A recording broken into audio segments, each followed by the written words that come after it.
reconnecting with your inner child is the secret sauce, honestly. So this is why a lot of Jehovah's Witnesses deal with mental health issues. There's a lot of abuse, there's a lot of violence in that community. In those headquarters, they are living life.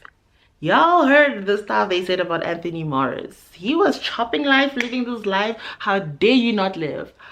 Hello beautiful people, and welcome back to my channel. My name is Monica, and today I'm coming to you guys with a very interesting JW related video. I'm even coming to you guys like with pearls, like, oh my gosh, I'm about to come to your house and tell you about God.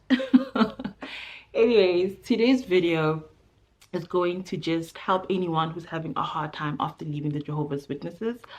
I realized that, you know, once you leave this organization, you have to deal with a lot of stuff. You have to unpack like a lot. And something we don't really talk about a lot about leaving this religion is that you lose a sense of self and just who you are. So this video is to help you reconnect with yourself. So we're going to tackle 3 themes in this video.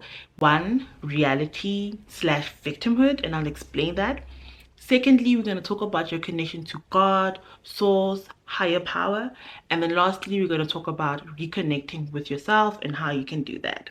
So let's jump right on into how you can firstly unpack your reality, being a victim, and then how you can move away from that.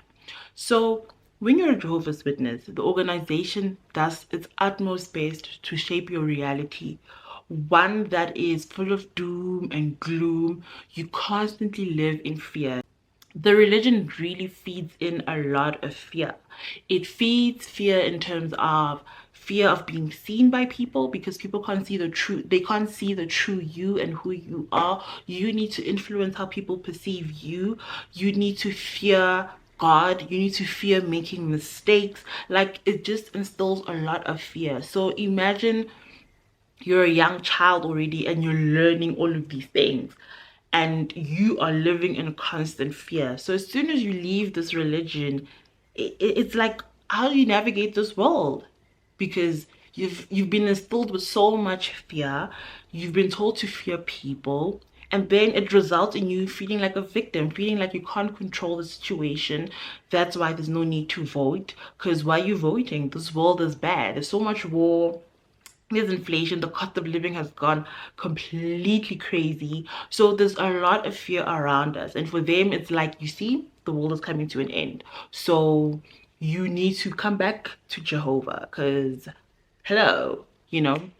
And even if you leave the religion, you still carry these thoughts, you still carry these things that they've instilled in us. I was struggling with the fear of being seen, because when you're a Jehovah's Witness, you learn so much judgment, and you think that everyone out there in the world is judging you. Everyone is concerned about you, how you behave. That's why you need to uphold a certain standard. That's why you need to have values and morals that make you feel like you're better than other people, because you shouldn't be seen. We shouldn't see who the real you is. So for you to reconnect with yourself, you need to reshape your reality. Remember that your reality is molded, or it's a manifestation of your own thoughts. If you believe that the world is full of doom and gloom and bad stuff is constantly happening, you can't trust people, that will be manifested into your life. You will keep encountering people who hurt you. You will keep encountering situations where you feel fearful, you feel like you are powerless. And as soon as you take control of your thoughts, as soon as you realize that the power is in your hands, that's when you can change your life. That's when you can start this journey of reconnecting with who you are as a person. So it's very important that when you leave this religion, that you take control of your world. You need to remember that the world does revolve around you. Your world revolves around you. Everything should be about you. So don't let anyone make you feel like you're being selfish for caring about yourself or putting yourself first. This is your world. This is your human experience. This is your spiritual experience. This is your journey. And as soon as you take power over your own life, you're able to shape the reality that you want. You're able to shape your life, and you're able to live the life of your dreams, the life that you've always wanted to live. as soon as you just leave this cult, you will realize how powerful you actually are and how they want you to live in fear. Because when you are fearful, your vibration is very low. Here comes the spiritual talk, but it's true. When your vibration is very low, you're fearful, you're anxious, you're depressed, you're sad, it's easy for you to be controlled. That's why the Jehovah's Witnesses love people who are going through hardships in life, because it's easy to take those people into the organization. It's easy to convince those people to come into the organization because they need help. They just need help. They just need to be empowered. They just need the strength to fight. And they don't empower you. They just make you more of a victim.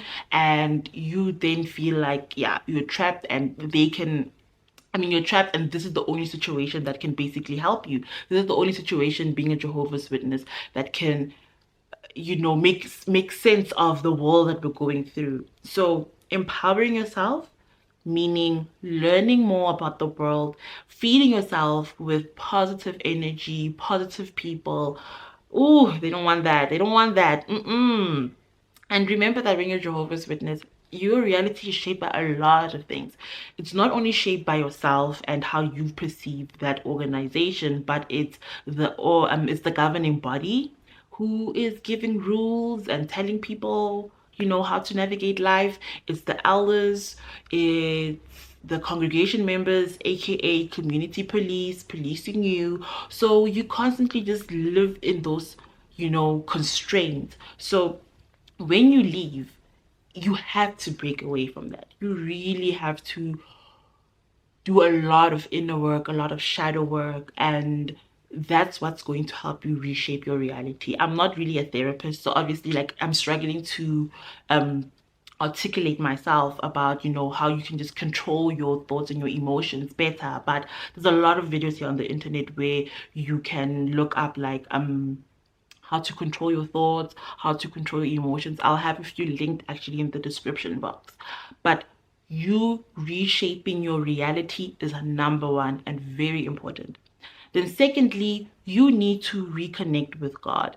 Now, I understand that some people have become atheists or they've become agnostic, meaning that they don't know what to believe. That is still fine. That is you reconnecting with God or nature or higher power or source. Basically, you need to define for yourself what your belief system is. And why I say that's important is that once you know what you believe in, no one can come here and fool you, because you're like, if you say I'm an atheist, then, oh, okay, you don't believe in God, they leave you alone. If you're like, I'm agnostic and I'm okay with not knowing whether God exists or he or she does exist, that's still fine.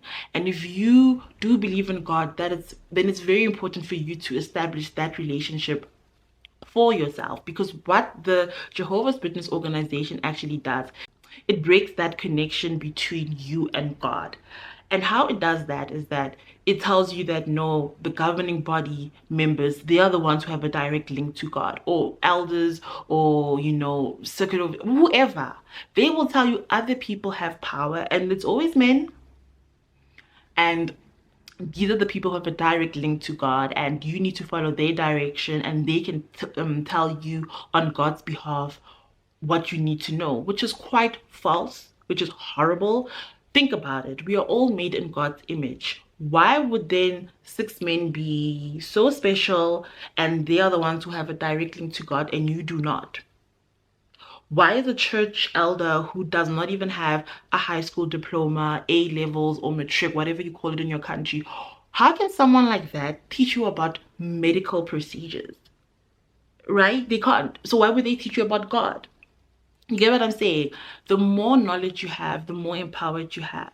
And the more you deepen your connection to God, and you realize that for you to be empowered, you don't need to look outwards, but look inwards. And that's something we don't really learn, because when you're in the Jehovah's Witness organization, what they do is you would learn like the Bible and they have studies, whatever. It's always about, oh, this Bible verse says this and this. You guys need to change this and this. You see, you are doing wrong. You need to change this and this.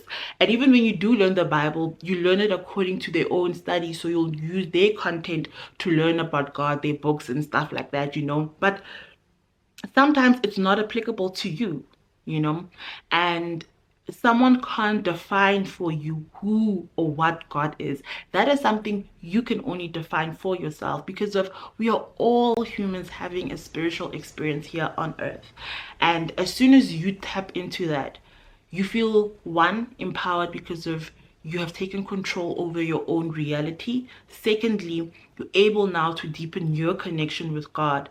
And deepening your connection with God is completely different for everyone. And that's the one thing I like about African spirituality as an African person, because African spirituality really accounts for the differences that we have as people, that some of us enjoy astrology, some of us like nature. Whatever it is that you like, you can use those avenues to connect with God.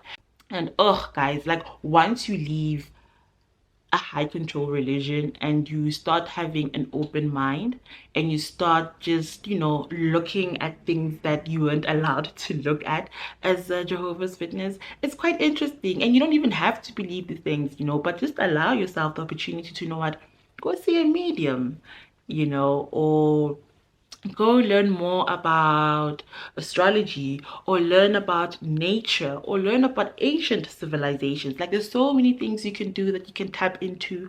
And you just need to remember that you don't have to account yourself or explain yourself to anyone.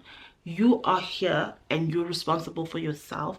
You are having your own experience on this planet and it's yours, and you're the one who's in control. No one should be controlling this for you, because thirdly, once you connect with yourself and you connect with who you are, no one can do anything to you. No one can shake you, because you know who you are. And it's very, very important to know who you are as a person. Once you discover yourself and you connect with yourself, you become so powerful. And that's what religions, that's what capitalism, that's what society fears. It fears an individual who is sure in themselves, an individual who's connected with themselves, an individual who's even connected with their higher self. Because once you're connected like that, I keep saying this, but genuinely, you are unshakable. You genuinely, like, you're the strongest person there, because you have all the answers. You genuinely have all the answers that you need. And you just need to remember, you need to connect with yourself. And when you're a Jehovah's Witness, the religion doesn't believe in Trinity, right? They don't believe that God, the Holy Spirit, and Jesus is like one entity. They believe that they're all separate. Yet they want you to believe that your body, your thoughts, and your spirit is all one thing. Hence, when you die, you just vanish until God comes back to resurrect you. But that's not true. You are not your thoughts. You are not. Yes, you need to control your thoughts. You need to, you know, align yourself with positivity, you know, better thinking. But you are not these thoughts. You are not. I know it sounds so contradicting, but you are not these thoughts. And when you realize that, you also almost excuse yourself for how badly you've treated yourself. Because when you treat yourself badly, when you live in fear, when you judge yourself, they want that. The Jehovah's Witnesses love that. But you're not in a good space. You're not in a good place, because what happens? You constantly feel inadequate. And remember, when we're Jehovah's Witnesses, how inadequate we constantly felt. It's because of this thinking that we need to constantly work on ourselves to appease someone else. When in actuality, you need to constantly work on yourself for yourself. You need to be happy with yourself. You need to find contentment and joy and purpose and meaning within yourself. One thing I loved, one of the very few things I enjoyed about being a Jehovah's Witness and loved, is how they rationalized working and having a career.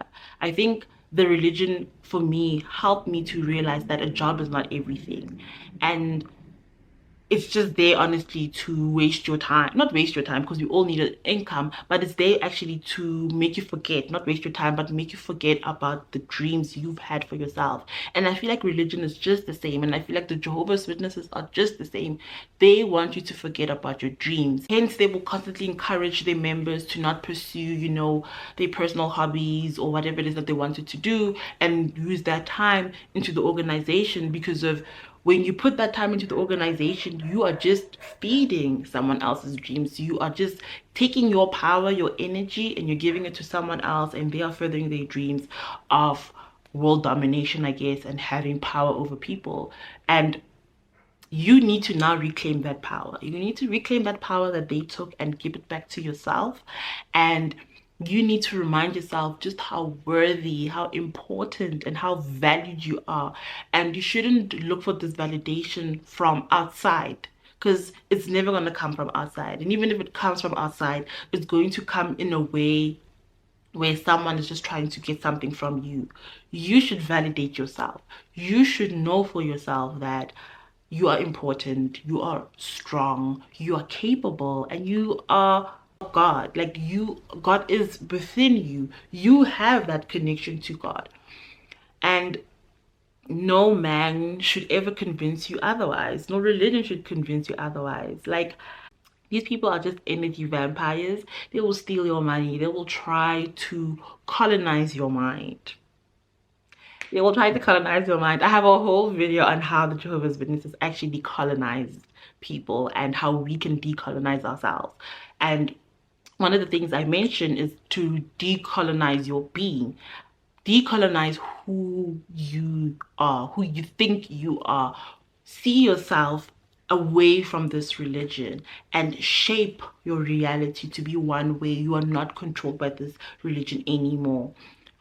Take back your power. Know that you are powerful, you are capable, and looking for answers inwards coming from you is the secret source to life. That is the secret to life. That is the secret to happiness. That is the secret to everything. Finding yourself, reconnecting with yourself, that's where you will find true happiness. And you are more than entitled to your dreams. I was listening to this podcast about abundance. I will link it as well in the description box. And there's an episode where they talk about abundance is your birthright.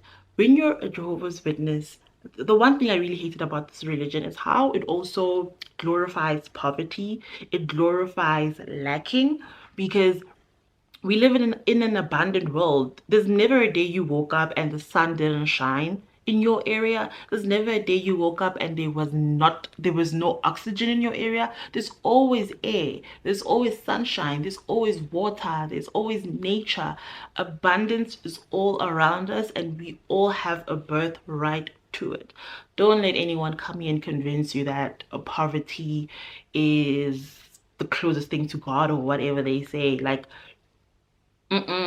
because that's what they want you to believe. And I think this is quite common in impoverished communities. You see there's a lot in, black or brown communities, where the Jehovah's Witnesses love preaching about, not being focused on material things. We'll get we mustn't store material things on this planet. But guys, I've not read the Bible in a long time, but basically wealth is in heaven or whatever. That is basically how they get you to forget about your dreams and to disconnect from yourself. Once you disconnect from your purpose, disconnect from your dreams, you have no aspirations, you have no purpose on this planet. And I think this is why a lot of Jehovah's Witnesses deal with mental health issues. There's a lot of abuse, there's a lot of violence in that community, because people are so disconnected from who they are. They've disconnected from their dreams, they've disconnected from aspirations, and they like just zombies, essentially, just, I don't know, just doing what needs to be done until the world comes to an end. And that is no way to live, because best believe in New York, in those headquarters, they are living life. Y'all heard the stuff they said about Anthony Morris. He was chopping life, living this life. How dare you not live? How dare you not live? If Anthony Morris was living his best life while still in the congregation at Bethel or wherever he was, if he was chopping life, you can chop life too. I really wanted to end this video on a positive note. Like, it's very important that we reconnect with ourselves. And if you're struggling to reconnect with yourself and struggling to shape your reality and reconnecting to God, my advice is always the same: reconnect with your inner child. Go back to who you were as a 5-year-old, 3-year-old, like the earliest memories you have of yourself. Reconnect with those memories. Who were you when you were a child, before this world tainted you, before this world tried to destroy you? Who were you? And once you reconnect with that person, because that is who you were at your true essence, the most purest you were. Once you reconnect with that, you've reconnected with yourself, you've reconnected with your higher self, you've reconnected to God. Reconnecting with your inner child is the secret sauce, honestly. So do those things that you wanted to do as a child. Have fun, live your life, and just remember, we are all going to die eventually, and we don't have the answers. We don't know what happens once we die, and it's very hard navigating death when you don't really have a belief system like Christianity or being a Jehovah's Witness. But it's also very freeing because you also become comfortable with not having the answers, and it's okay to not have the answers. Like, life is one big journey that is just surprising us every single day. And once you detach from trying to control it, once you detach from worrying about the past or the future, and you just live in the present, because yes, the Jehovah's Witnesses also don't want you to live in the present. They want you to constantly be concerned with the past. You're constantly worried about, oh, learning about pharaohs, learning about Moses, learning about Jesus, and then you're worried about the future, what's going to happen in the future, the world's coming to an end. You're constantly like worried about everything but the present. And again, not being present disconnects you again from who you are. It disconnects you from yourself. So yeah, we really need to reconnect with ourselves, reconnect with our inner children, do the fun stuff that we love doing, pursue our dreams. Pursuing your dreams is so, so important. And I'm also trying to do that. Here I am on the internet trying to be famous. That is a lie. I've been struggling with being seen, guys. Like, I've really been struggling with it. And it stems from, you know, we had an elder in our congregation who really hated women. Ooh, that man really hated women. And he would really put down women who loved makeup, loved dressing up, and oh, he went out of his way. And as someone who enjoys makeup, fashion, all of those things, and just, life in general, because he'd even talked out on people who had an interest in just working out, imagine. So you just really need to reconnect with who you were before this time, this murky space of being a Jehovah's Witness. We need to get over it and reconnect with who we were. And it's very challenging, but I'm hoping that my videos will also just help you guys, reconnect with yourselves. But yeah, thank you so much for sticking around, and I'll see you in the next one. Bye.